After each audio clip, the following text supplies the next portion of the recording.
حضور نے کیا فرمایا؟ کل مسکرین حرام، ہر نشہ لانے والی چیز حرام. یہ ہے فارمولا. نام نہیں دیے گئے ہیں کہ یہ والی شراب حرام ہے، ہاں دیسی شراب نہیں حرام ہے، فلاں کی شراب حرام ہے. ناموں کا کیا ہے؟ حضور نے کوالٹی بتائی. جس چیز کے اندر ابھی نشہ آتا ہو وہ چیز حرام ہے.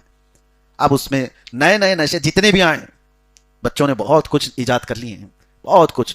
یہ تو کھانے پینے کی چیزیں، اور گاڑیوں کے پیٹرول بھی نہیں چھوڑتے. نشہ کرنے کے لیے وہ بھی چیزیں آج استعمال ہو رہی.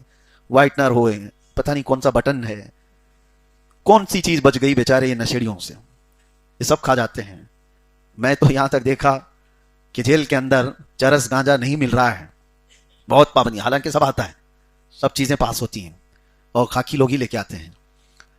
کئی مرتبہ ایسا ہوا کہ جو ایڈکٹڈ ہیں ان کو نہیں ملتی چیز، تو حد ہو گئی. مجھے آج یاد آ رہی، رمضان کے موقع پر ہی ایک اور طریقہ تھا. چھپکلی کو مارتے تھے، اور چھپکلی کو مار کے اس کی دم کو، ویسی گر جاتی ہے، اس کی دم کو جلاتے ہیں. جلا کر کے پھر پتوں میں اس کو پیس کر کے، اور اس کے ساتھ اس کی بیڑی پیتے ہیں. کہتے ہیں بہت زبردست نشہ ہوتا ہے. معاذ اللہ رب العالمین. کہیں آپ کو ایسا نہ لگے میں نے کوئی فارمولا آپ کے سامنے چھوڑا ہے. کوئی بھی اس طرح کی عادت والا ہے تو توبہ کرے. ہاں یہ کوئی لطیفہ نہیں ہے، مذاق مستی نہیں ہے. میں نے جو زندگی میں وہاں ان کے طور طریقے دیکھے، ہر راستے کو اختیار کیا، لیکن کوئی یہ نہیں کہہ سکتا کہ یہ تو نئی چیز ہے، اس کا اسلام میں کہیں ذکر نہیں. اللہ کے نبی نے کیا فرمایا؟ ہر نشہ لانے والی چیز حرام، وہ چاہے کسی بھی ذریعے سے ہو. کچھ اگر کیمیکل سونگھنے سے کسی کو نشہ آتا ہے تو وہ بھی حرام کی مقدار ہے.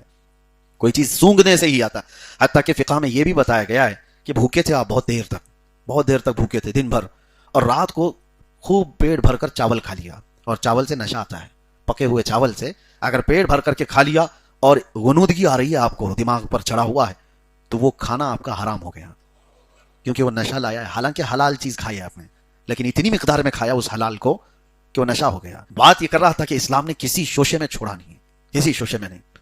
وہ کس حد تک آپ سوچ سکتے ہو وہاں اسلام نے اپنے دروازے بند کر کے دکھا دیے ہیں، کسی بھی راستے سے.